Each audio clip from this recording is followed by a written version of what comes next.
Welcome to Leading Minds Revealed, the podcast that pulls back the curtain on how today's top leaders harness the power of mindfulness to conquer the fast-paced, ever-changing world of business. In each episode, we sit down with C-suite executives and leaders who share their strategies for navigating rapid change with skill and clarity. Join us as we uncover the transformative mindsets that drive extraordinary leadership. These insights aren't found in business books, and they'll revolutionize the way you lead. And now, here's your host, Michael Apollo. Hello, everyone, and welcome back to another episode of Leading Minds Revealed. And today's episode, we're diving into a crucial question. What does it mean to lead with humanity in an age increasingly shaped by AI and rapid transformation?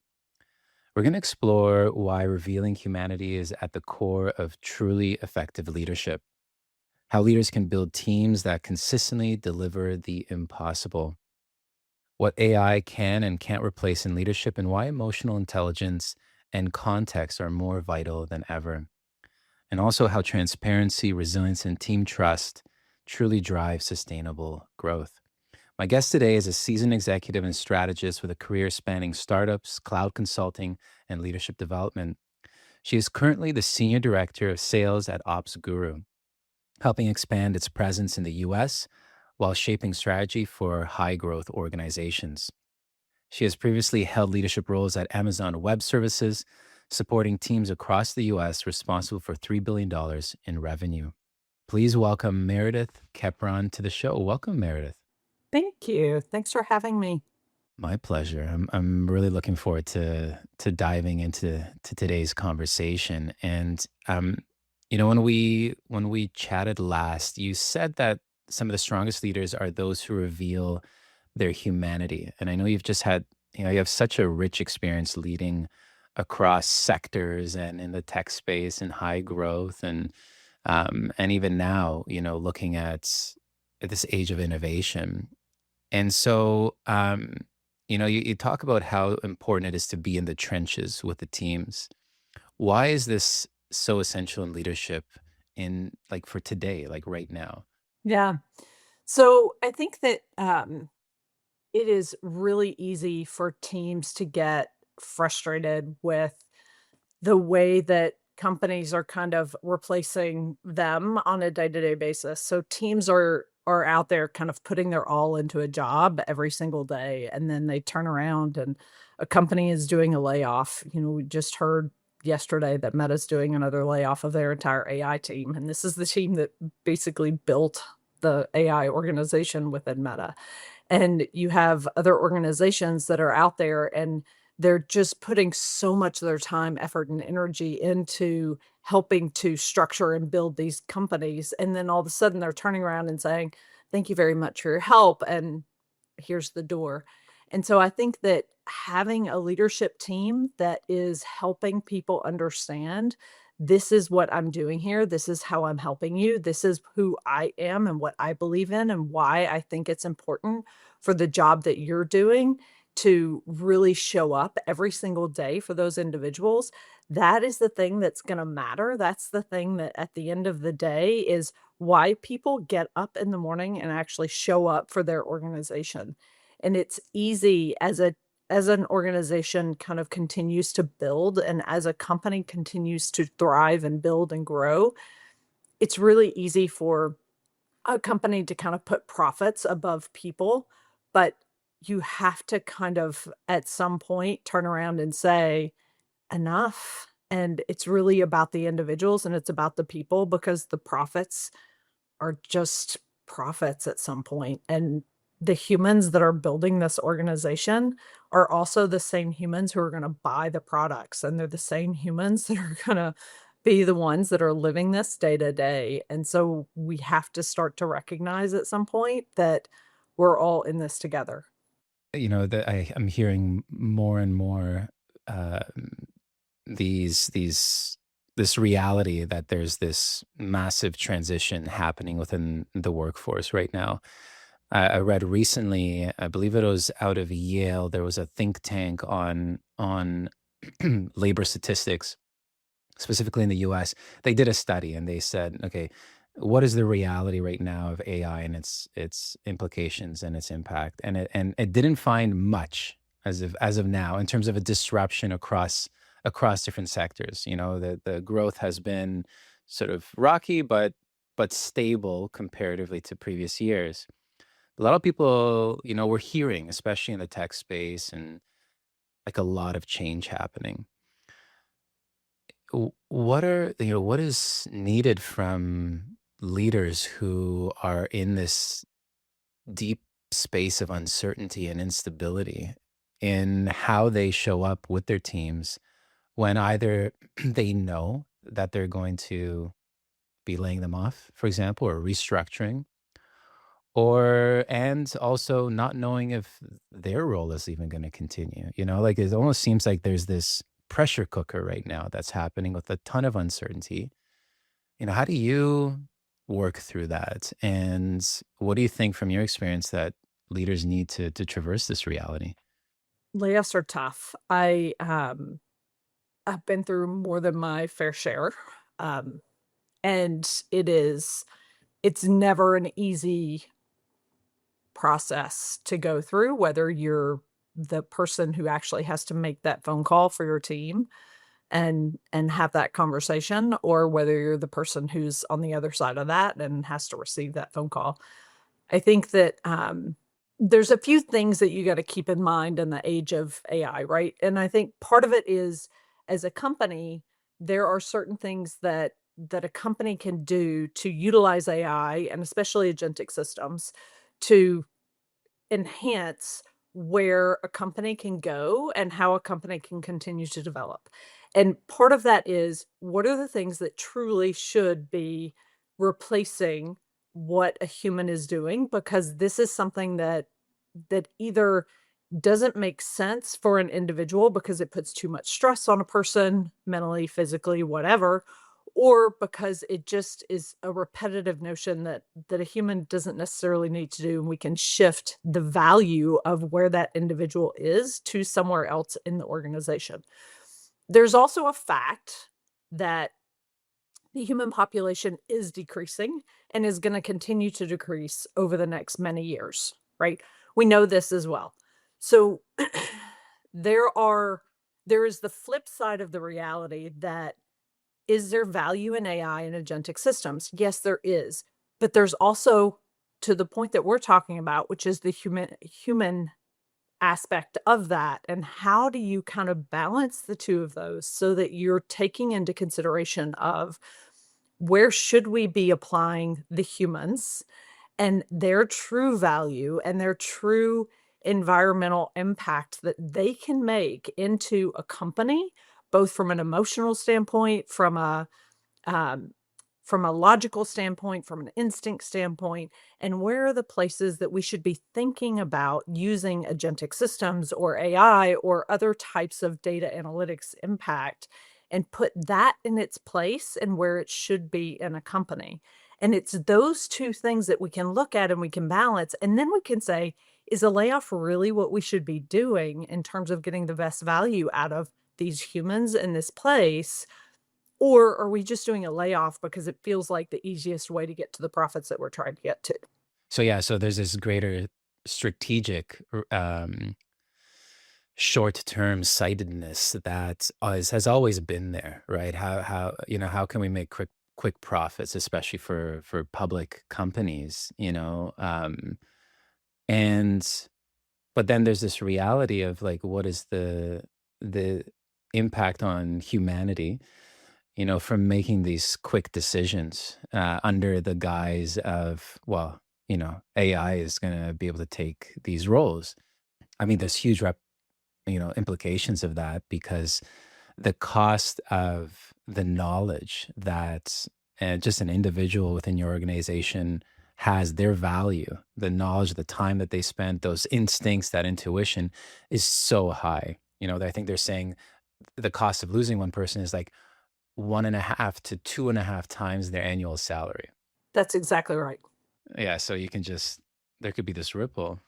Yeah. And there are definitely places where having a human there is it's dangerous for the human, right? There are places on oil rigs, there are places in mining, there's places in different areas of the world where an actual human being in that place is a dangerous place for them to be. And so if we can replace that with an agentic system and put that human somewhere else that they add value because they have knowledge, experience, instincts, engagement, because they know the space, because they have so much institutional knowledge based on the fact that they have been there before, let's do that, right? Let's reuse that knowledge and that engagement somewhere else in a different way that puts them in an atmosphere that is safe for them and put the agentic system in the place where they are not safe. But right now, it's this idea that it's an either or aspect, and it's a fallacy. There are a lot of decisions starting to be made, like you said, like in Meta, for example. And you know what went through your mind when you had to go through, orchestrating these, the restructuring within the organizations that you've worked with your teams? What did you do to sustain yourself? And, for leaders who are facing that reality, both from the sense, is my role going to continue? And from the sense of, wow, I need to now suddenly impact the lives of my team members, colleagues, et cetera. What goes through your mind in those moments, and how do you sustain yourself, and how do you go through that skillfully? The largest round of layoffs I went through, I had to lay off about a third of my team at Amazon. And it went took place over 2 days, and it was legitimately the most heartbreaking thing I have probably ever been through in my life. Um, I I was handed a list. I didn't have a say in the humans who were impacted, unfortunately. Um, and and maybe that was better, maybe not. Like, I don't know that that was better or worse. I felt every single phone call I made. Every single one of those phone calls was I knew every single one of those people personally. I had a relationship with every single one of those people. I knew exactly what their situations were. I knew what it meant to them from an individual standpoint. I mean, I had a team of over 120 people at the time, but I knew who they were. I knew what it was. I knew what that meant for them. And so from my perspective, the the effort of having those conversations, and it didn't even matter, like, it wasn't even about me those 2 days, it was about them.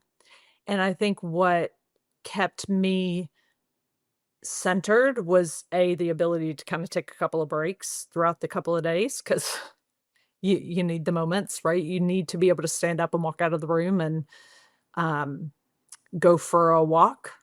Um I think it was the constant reminder of when I've done this before, everybody I know who has been laid off before has honestly ended up in a better spot, which sounds trite and it sounds Pollyanna-ish, but it is true. It really has worked out in that way. These are not people who are untalented. These are not people who are unskilled. These are not people who are incapable of doing a really great job.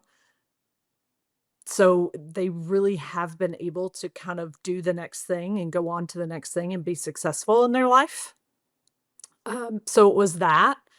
And it was also just letting them vent because sometimes people just needed to vent and get frustrated and scream and yell a little bit, not really, well, a couple of them did, but, like, scream and yell a little bit and express that it wasn't fair and express the why and and you can't say why because you don't know why, and you just kinda go. And then so, how do you integrate that over time? Like, it seems like right now it was something it's you feel it as you're a human, right? And um, it's interesting. Yeah, I'm interested to hear. after, what are the practices? What are the sort of mindset to help you sort of come to terms with it? And is it business as usual? Is it taking some time? What does that look like? Yeah, so a lot of it is, you do have to take a minute for yourself. You do have to recognize that it was a traumatic couple of days as much for them as it is for you, and you have to own that a little bit. Um, and you have to kind of breathe through that and recognize it, and you can't it's not a matter of, "Hey, just put it in a dark place and pretend like it didn't happen," because you can't do that, right? You can't do it for yourself, but you also can't do it for your team because you still have several other people on the team who are sitting there and they're also impacted by this and they also want to know why and they also have to figure out how to move forward and they have a little bit of or a lot of survivor's guilt. And so they still need to be motivated. They still need to figure out how do they move forward. And so as a leader, it's not just about now that you've kind of been there for this team that you've had to let go, you also have to figure out how do you motivate the team that is left so that they will continue to get the job done moving forward. And you cannot do that if you're not in the right mental space yourself. And so you have to own your feelings and you have to make sure that you are, um, coming to that through an authentic place. And I am a very, I'm an emotional human, and so I have no I tell my team all the time, to know me is to see me cry. And so you're never gonna kind of be a member of my team and not at some point in time see me cry in front of you because it's just kind of part of who I am. And so I had more than one conversation with my team where I stood up in front of them and kind of walked them through, "This is what's going on, and this is how we move forward." And there were more than one breakdowns during those conversations, and we had really candid conversations where I invited them to ask whatever questions they wanted to ask, and I answered the ones I could answer, and the ones I couldn't answer, I explained to them either I can't answer it because I don't know, or I can't answer it because I can't answer it. And and I think that that candid authenticity, they know me well enough and they knew me well enough to know that I was being sincere and, um, I wasn't hiding from what was and the ugliness of it because it's ugly. Thank you so much for sharing that. I know it's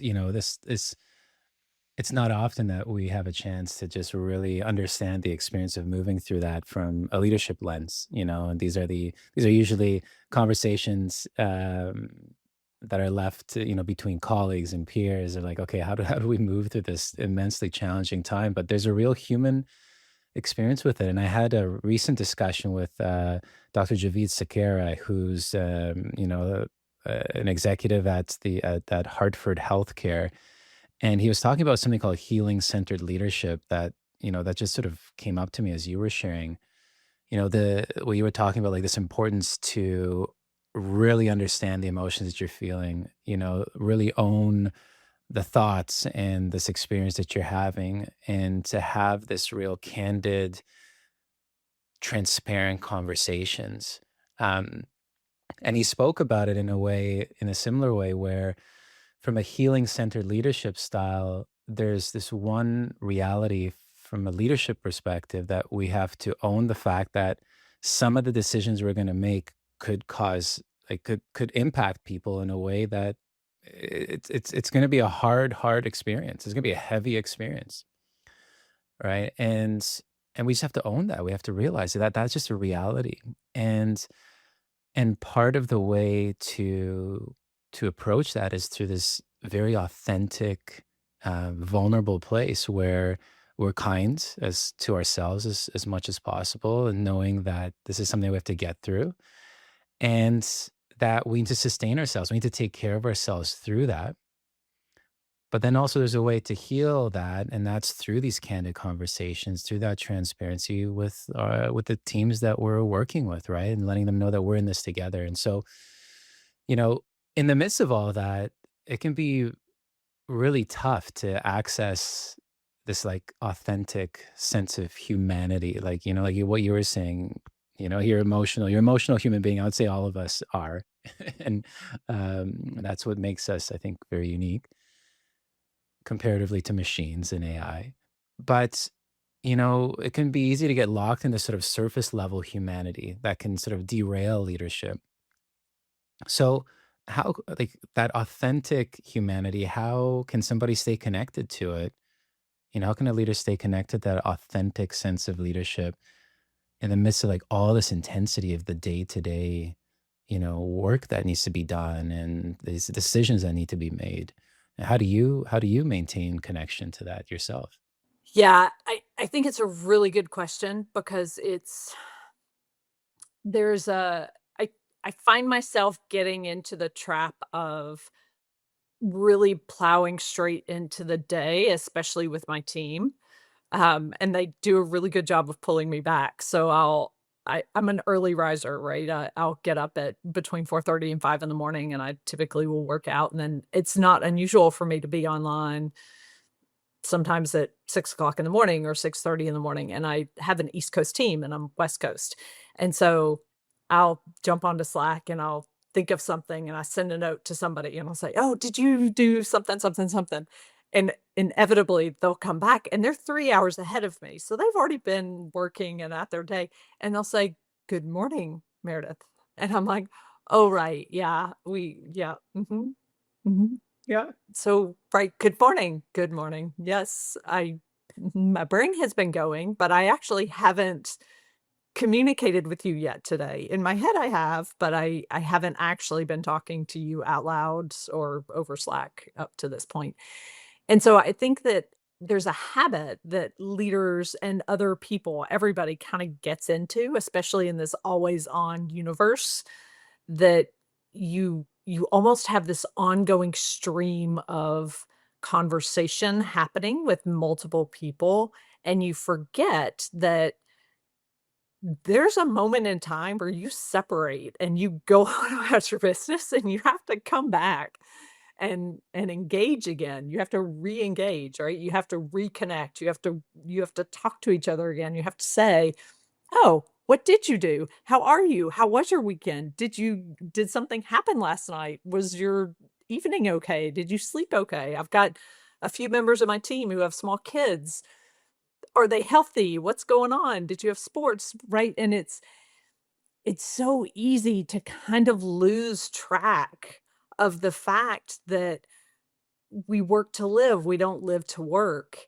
And I think that it's that piece, right? It's the constant need to remember that life is life and work is the conduit to making life possible that allows us to make that humanity real and tangible and meaty. That's the thing. Something it's a simple, I mean, it can seem so simple, but it can be so hard.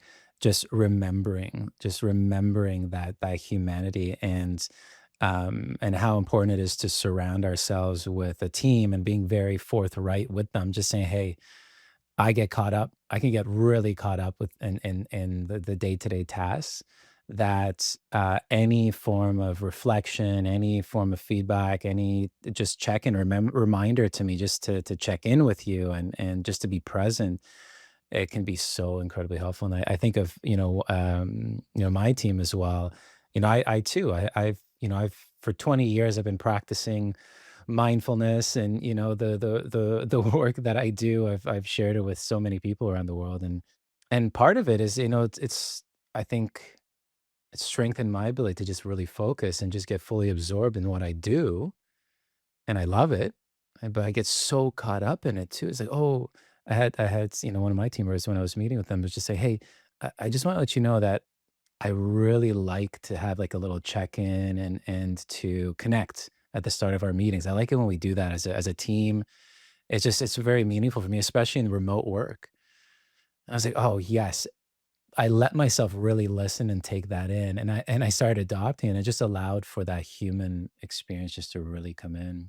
Um, I used to do this thing with my team. and I've kinda gotten away from it with this new team just because we're moving so quickly, and I need to get back to it, but I would end every meeting with happiness, sadness, and I would go around the table, and every single member of the team would tell me, "What was your happiness this week, and what was your sadness?" And it didn't matter what it was. It could be work related, it could not be work related. It didn't matter. But it was a really great way to just connect for a minute with what what gave you joy, right? What was good? And then what also kinda made you sad? What upset you? Because life isn't always about the highs, right? Life isn't always about the good stuff that happens. Sometimes stuff isn't great. And sometimes people wouldn't have a happy. They would only have a sad. And sometimes people would not have a sad. They would only have a happy. And that was all okay. But it really helped connect that humanity across the board with everybody. Yeah, weaving in those like how we work together and how we show up in meetings and experimenting with new things that can shake things up like that. You could do like something that I've experimented with is um, you know head. It was yeah. How are you feeling in terms of heads, heart, and body? Just a quick check-in. What are your energy levels like? What's on your minds? What do emotions or whatever. You could just sort of share that real quick. All of those are so valuable. And so, you know, it seems like too, and you just mentioned this too, how right now this new team that you're on, there's just so much going on, right? And it seems like I'm noticing too, the speed of work is ramping up. And we were talking about how AI and automation, these agentic systems, which I find are the way I understand it is very much like how we're able to automate a lot of these things that we would have to do regularly. But now we can offload a lot of these tasks, to be automated by these machines. I've been grappling with this, but I'm curious from your perspective, what what is it that makes us unique? And what are those skills and abilities that are really owned by us humans in this coming world of AI and world of, a very technologically rich and connected world that we're stepping into, where a lot of these tasks, many sort of more remedial tasks, can be automated. What, from your perspective, are those skills and abilities that are going to be really important for us humans to prioritize as we step into the next, 3, 5, 10 years? Where you're gonna see agentic systems come into play, and it's interesting you asked this question because I was just, with a couple of my peers, and we were talking about creating some videos that would demonstrate for our customers where they can and how they can more effectively apply and create agentic systems for their, um, companies, right? And what I th what I believe the most effective way to use agentic systems is gonna be is really in the coordination aspect of processes that isn't really happening right now. So today, you see AI and data analytics taking the information and saying, "Okay, I'm gonna make an assumption. I'm gonna make a, educated guess." It's more than that, but it's effectively what it is, about the data that you're showing me and what we should do next, right? So I'm gonna predict where you should go next based on this data that's coming in. So that's great. It can do that faster than a human can do it today. So that's where you're seeing the human replacement happen. But what agentic does is it takes it one step further. So it can go in and it can make a decision and then it can execute that decision for you. So, for example, you have a truck on the highway, it's a refrigerated truck, it breaks down or it's in an accident. The AI, the IoT goes in and says, "Hey, I've broken down." The agentic system would then say, "Hey, this truck is broken down.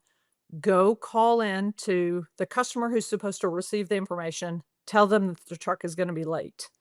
Then go to the warehouse and tell the warehouse to order a new truck up to get it out here. People are gonna actually have to offload the stuff from one truck to the other because a system's not gonna do that for them. A human is gonna drive the truck from one place to the other. I mean, you could do that with autonomous vehicle, but you still have to have a human behind the wheel.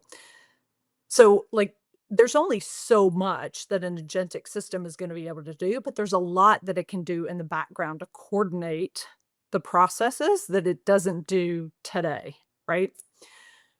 Where a human also has to play is in the management of the processes. Where a human still has to play is in the oversight of the overall engagement, right? Where a human still has to play is in some of the base level information that's being delivered and some of the way that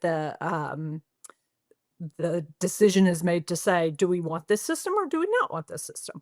Right? So there's a lot of expertise that still has to be developed by a human to decide whether or not this thing is gonna go into place.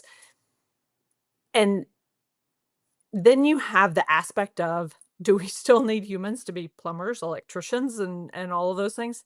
Yes, absolutely. So there's a lot of skill sets that is never gonna be replaced by AI. There's also a lot of skill sets that are gonna be developed because agentic AI exists. There's a lot of skill sets that AI is just never gonna replace. I've been thinking about this quite a bit. Recently, I had a conversation with, a colleague of mine who's a lawyer, and there's the disruption in the legal field in terms of the anticipator on AI, and essentially the conversation was struck by Bill Gates's quote, and don't quote me on it completely, but I saw this recently. It was probably generated by AI, um, but it said, "Busyness is the new stupid." And what I've been noticing with communication cycles speeding up, with the amount of information that is available speeding up, with the and with more information, there's this great Nobel laureate nominee who shared that the more information we have, the greater the poverty of our attention, the more it pulls at our attention. So our attention spans are getting consumed by all this information, and I think that's only going to speed up. And so, what is our role in the age where there's so much information, so many tasks and pieces of information that are being communicated across different areas? And I think that the human experience, you know, the skill level that we have that's very unique to machines is that ability to stop, that ability to pull ourselves out of the day-to-day tasks. This is one of the hardest things because we get caught up in that. We can notice when we get caught up in this automaticity. I find this, automation is doing something automatically. And one of our skills is the ability to pull ourselves out from this doing mode into a being mode where we can actually oversee things, where we can see the forest from the trees. So I think the empathy, the perspective taking, the ability to have that critical thinking, problem solving, like what you said, like what do we do with this information is going to be really, really, really, really important. And I think that humanity, that what you were talking about too, right? I think, you were talking about the amount of information coming in and what do we do with that? I think the number one thing that we as humans have to do is make sure that we are teaching our children critical thinking skills. And we have to make sure that we are teaching each other and challenging each other to critically evaluate the information that we are seeing at every level and in every aspect. Because if we're not doing that, then you're going to end up in a situation where we end up in a giant echo chamber across the board. And it doesn't matter what the topic is, right? And so when we start to look at this and you start to say, okay, well, should we have AI tools in schools, for example? My argument is absolutely we should have AI tools in school. And the reason for that is because our kids need to understand you're going to be using this in your everyday work, and you're going to be using this when you get out into the world, and that's okay. But if you don't understand how to use those tools and critically evaluate the information that's coming your way and critically use your own thinking skills against that data and against that information, then we're really in trouble because you're just gonna take the information that comes your way using those tools and assume it's it's fine, it's good. It wrote it for me. We're all set. And that's a problem. Yeah. Yeah. The ability to learn, I think, is as well that other, like what you're saying there is, um, the ability to embrace new technologies is going to be something that sets those who are going to be successful during this time versus those who aren't going to be able to get through this time because it's becoming comfortable with change, and a rapid change. It's something that we're all going to have to embrace, and change is one of the most stressful things for us humans, right? And so I think you're right. Is that ability to decipher the information, but also the ability to evolve and know everything is changing if we like it or not. And now it's just you want to be more visceral. For a while it's been pretty stable, but now we're going to see it. I think much more rapidly. We're going to see those changes. Um, and something I would even like. Devil's advocate a little bit and is I think that definitely the ability to have critical thinking is important. And I think that there is also, I think we're so stuck in our heads. I think we've spent our entire lives thinking. And I was at Rotman Business School. So it's at the out of the University of Toronto. Rotman School of Management is one of the top business schools out there.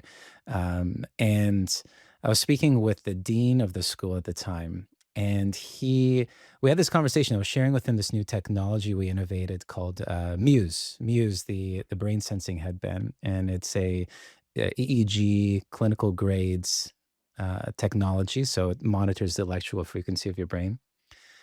Anyways, we innovated this programming that's has been used by NASA and a whole host of other organizations right now, Mayo Clinic, to see when people are getting really caught up in anxious thinking, and then to notice those states when that anxious thinking in particular, overthinking, rumination, starts to settle and people shift states to a more relax and rest and repair type of state. And it was interesting in the conversation.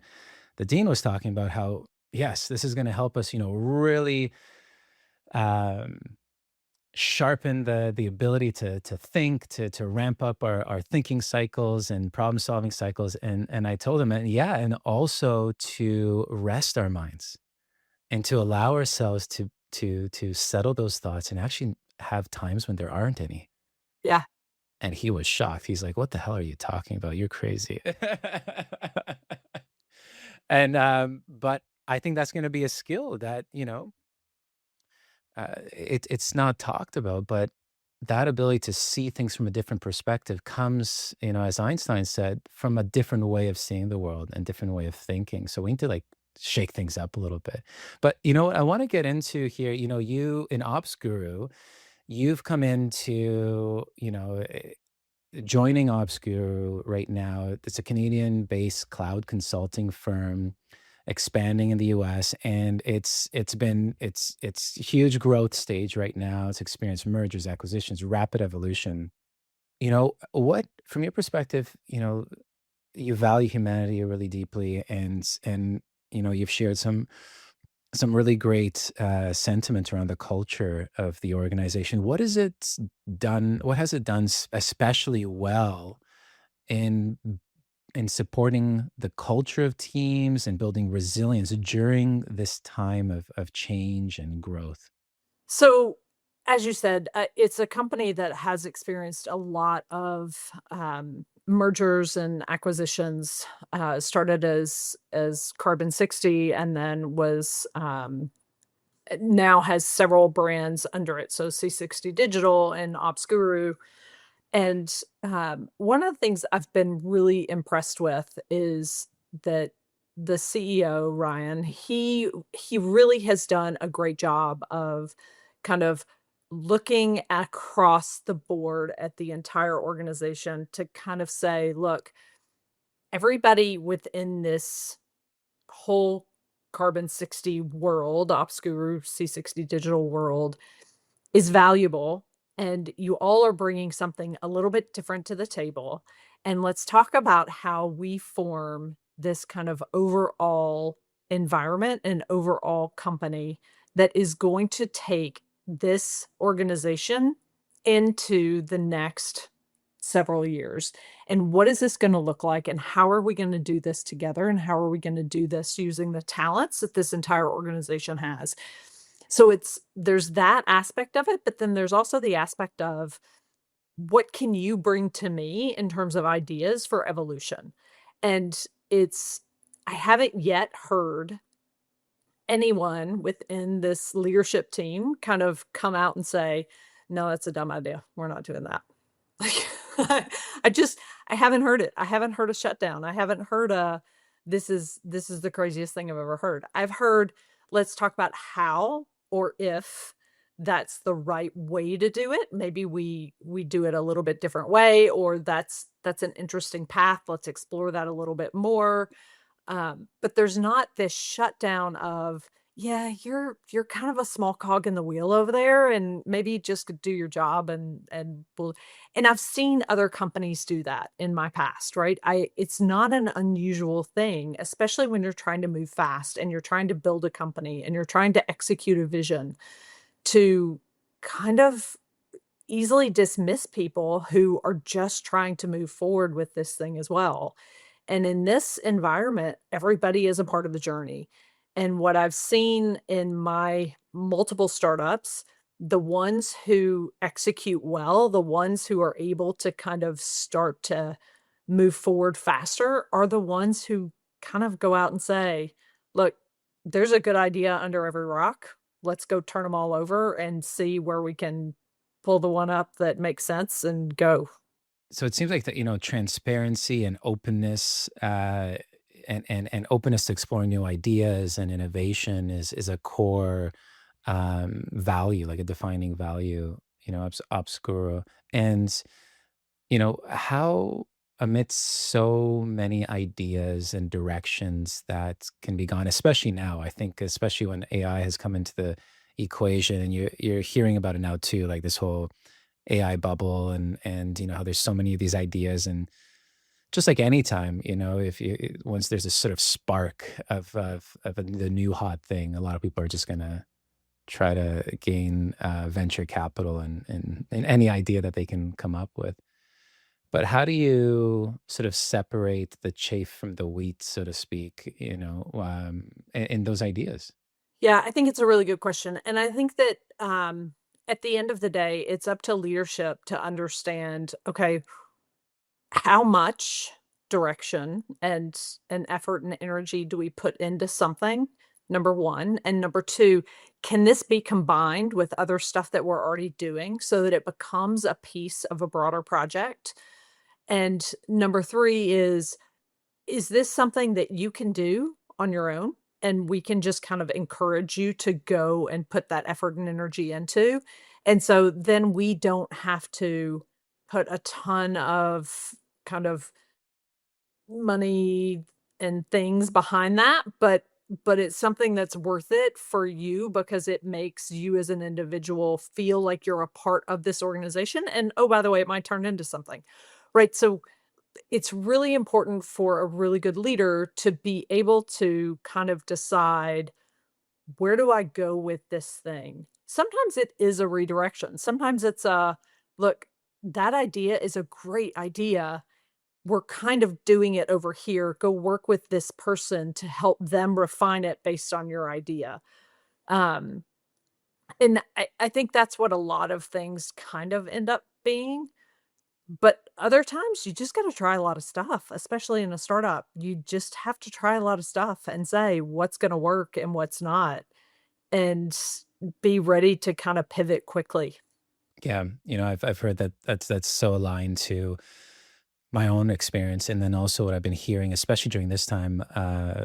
Speaking with this one of our guests, Nanika. She's head of AI and cloud innovation at Hitachi, and she was speaking around how important it is to have that very clear direction of where are we going, and from leadership, that's just so integral. But then also entertaining those ideas, but being able to rapidly innovate, going, okay, let's have very fast cycles to experiment quickly. And then it's not that the idea might not be a good idea. It's that could be a great idea, but it requires way more resources than we're able to handle. And so you can figure that out if you try to rapidly innovate something and you're like, "Oh, wait, we'll give us 3 weeks to explore what this is, and then we'll know, okay, what does this project look like? And if this is way out of scope, we have to cut it," right? But maybe it isn't, and we can run with it. And I think what you were sharing there around, like, really being clear how much resources we can share is just so, so important. I will say, I mean, to your point a minute ago, it's you do have to set, especially with a company of this size, but really with any company, you have to be crystal clear with the direction that you're going. Your team needs to understand, what are you trying to accomplish? When are you trying to accomplish it by? What does success look like? And what are the milestones to get you to that point? And if they don't know that, if they don't understand that, then you are going to end up with 700 different projects that just aren't aligned with that vision. But if you're super clear with the team, if they understand this is what good looks like, this is where we're trying to get to, it makes it easier for your team to kind of weed out those projects that just don't make sense before they even get to you. Yeah, definitely. That direction is so important, especially now, and being very, very clear. And right now you're writing a book on what it takes to build teams that consistently achieve the impossible, right? And we're talking about this right now too. Like, how do we provide that direction? How do we provide that support? Without giving too much away, what are some of the key ingredients that you find have been that are integral for teams to achieve their optimal potential? I think some of the key pieces really come into play when you start to look at the complementary and contradictory aspects of the individuals that you hire. So, what that really means is you've got to be able to build a team construct that has individuals who have talents and skill sets that will play off of each other and be able to build each other up and make it greater than the sum of the parts. But they also need to have contradictory engagements and contradictory skill sets so that where one person is weak, another person is strong. And that gives you, it's the name of the book is the honeycomb principle for that reason, because it really does start to shore up the walls of each other so that you end up with this structure that is much stronger for the sum of its parts. And and so as you build up these teams, what are some of the um core ways to foster that in an organization? So, even an ops guru, is it through assessments? Is it through training? Is it through leadership support? Like, what are some ways that leaders can foster that honeycomb principle? There's one thing for the hiring, but then also, like, how do we create those types of environments where people can explore their skill sets or their contradictory or their contra and have those contradictory conversations and experiences? So, from a contradictory standpoint, a lot of it comes from the leadership team making it a safe space to bring up those devil advocate opinions. It makes it a safe space for people to kind of say, look, I don't agree with this, and here's why, and here's where I would like to see this change, or I would like to see this kind of be different. Part of the reason that that's really important is because there's a there's this concept of being comfortable with being different, right? And so if if you are the one thing that doesn't look like the other, then you may want to have the instinct to hide that skill set or hide that kind of contradictory idea or trait. And so the more that a leader fosters that ability to be contradictory in a meeting, vocally, in different environments, the more willing you're gonna be to kind of show those traits that are different or those ideas that are different or bring up those things about you that are not in line with what everybody else has. So that's kind of the first thing. The second thing is as a leader, it's so important for you to have those one-on-one conversations with your team and dive really deep. You've gotta know and understand what's important to your team, not just from a career standpoint, but from a personal standpoint, from a guiding principle standpoint, and you've gotta do it over and over and over again because what's important to somebody in their 20s is gonna be different from when they're 25, from when they're 27, from when they're 30, from when they're 35, right? Things change rapidly with humans, and what they want out of life is going to change rapidly and as they evolve as an individual. And so you've got to stay in touch with them and in contact with them constantly so that you understand where they are in their world and you can meet them at that point. That's how you're gonna start to figure out what they're good at, what they wanna do, how they wanna do something, how person A and person B can work together because of this unique chemistry that they have from that kind of work skill set or personal skill set standpoint. Then you put them together and you say, "Go do this project," and all of a sudden you have magic. I think that's just that it just sparked such a big insight in my mind.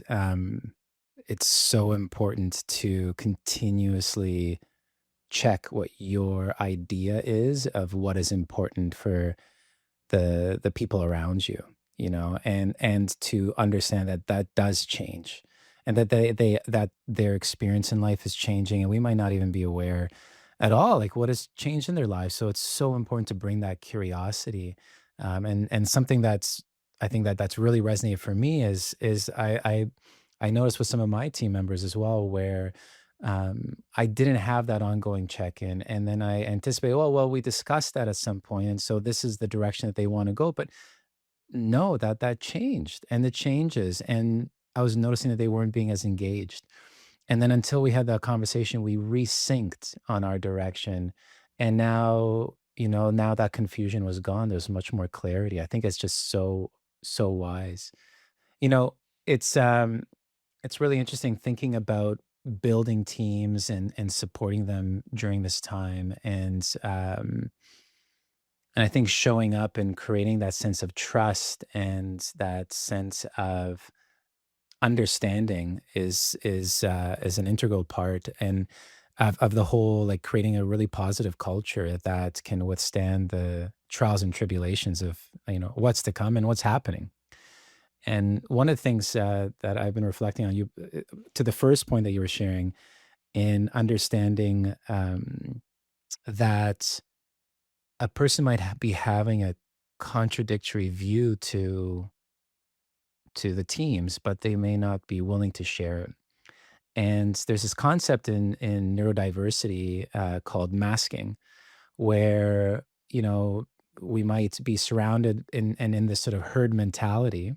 I think this is happening around the world. I think in some political systems, especially, right? We might just be going with the flow of the way everybody else is thinking. And that is, this is called emotional contagion. They were emotions are contagious, or herd mentality, going in the same direction just because everybody else is.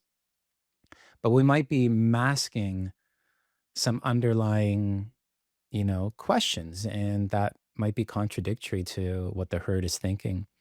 And I never actually thought about that in the team setting, but that totally makes sense, right? You have a team that's working together, and if you don't celebrate the diversity of viewpoints, then you're just going to get the same old, right? Until you actually say, hey, you ask those questions. What are we talking? What's not being heard right now? What's another way of viewing this? What do you think? Like maybe taking the perspective of those who are quieter and it's telling those who are dominating the conversation to just, hey, you need time to pipe down, and let's hear from other voices.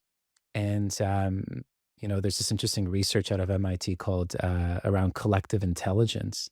And so the performance potential of a team comes from celebrating that diversity. So thanks so much for packaging that, Meredith. If leaders today, if we have listeners coming in who want to foster more humanity in their leadership, more trust within their teams, where should they begin from your perspective? Ooh, that's a good question. I think that if they are currently in a leader role, I think the first thing they need to figure out is they need to have a conversation with their team to determine whether or not they are trusted, which can be tricky, right? Because if you ask your team, "Do you trust me?" If the team doesn't trust you, the first thing they're gonna say is, "Yes, I trust you. Of course." Right? Um, but you can kind of suss a little bit of that out by their body language. Are they fidgety when they say it? Are they cranky when they say it? Do they kind of avoid eye contact and start to find something to do really fast? And if you start to see those signs of, "This is making me really uncomfortable, I don't like this question," then you can be pretty assured that your team has not a lot of trust in you and what's going on. Or if you tell them something and they continue to ask you the same question 15 times, they probably have a trust issue with you or with the leadership in general at the organization. And you've gotta start to figure out, how do you reveal that transparency? How do you get more transparent with them and open up a little bit more? And the only way you do that is by being really honest with people, and you start to tell people, "This is how it is. Like, this is the information I have to tell you," and then you have to just keep doing it over and over and over and over again, because they're not gonna believe you the first 10 times. They're gonna believe you maybe after 25 or 30 times, right? You have to start being really upfront, even when it's uncomfortable. And that doesn't just mean telling them the things that your leaders are telling you. What that actually means is being forthright with conversations with them about their performance and asking for candid feedback about your performance. That's what that actually means. It's not, "Hey, here's all the gossip that's going on." It's, "This is what I saw in how you interacted with the customer. What did you see about my performance? How was the feedback for me? Let's talk about that." And then you ask your leaders to give you feedback. You ask your leaders to push back on you in meetings so that the team starts to see that demonstration happen, so that they understand it's a safe place to do it. Like, you have to start to show, not tell, because telling doesn't get you where you need to be. Totally. What we practice grows stronger. And so, though, that ability to foster that conversation around um, fostering trust, gaining feedback, celebrating diverse points of views, and then also, like, when you ask for that feedback, truly listening and slowing things down, asking deeper questions to uncover it in an authentic, open, non-judgmental way. And making change. So what do you mean by that? Well, if somebody says, "This is what I would have liked to see you do differently," you do it differently next time. You make the change, because if you don't make the change, you're not hearing the feedback. Definitely. Yeah. And so just really modeling that motivation, that drive to and reflecting to them that you really listened, and I think that that's what truly builds the trust. I totally resonate with that, and thank you so much for sharing that, Meredith. And we just heard there's just so much wisdom that came out in this episode that we can take away some really practical insights. If our listeners want to connect with you and follow your journey, hear about your upcoming book, what's the best way they could connect with you? Well, they can connect on LinkedIn at Meredith Kepron on LinkedIn, or they can go, I think I'm the only one out there on LinkedIn, actually. Um, they can also connect with me at OpsGuru. So it's just Mer, Mer.Kepron at OpsGuru.com. Amazing. So we'll definitely put that into the episode description.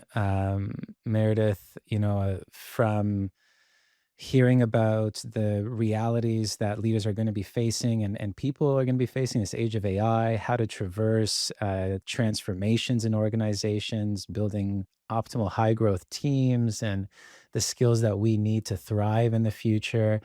We've just explored so much. And so thank you so much for being here. I think this is something that we're all going to derive benefit from. This was wonderful. Thank you for having me, Michael. This was a lot of fun. I really enjoyed the conversation. I learned a lot from you. This was wonderful. Well, likewise. And thanks to all the listeners for tuning in. This brings us to the end of another episode of Leading Minds Revealed.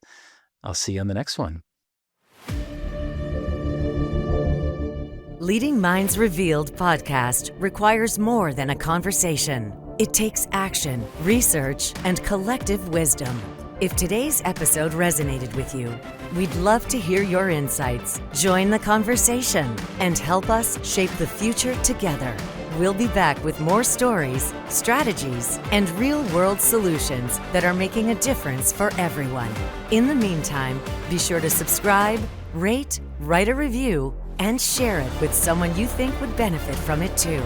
Thanks for listening, and see you on the next episode.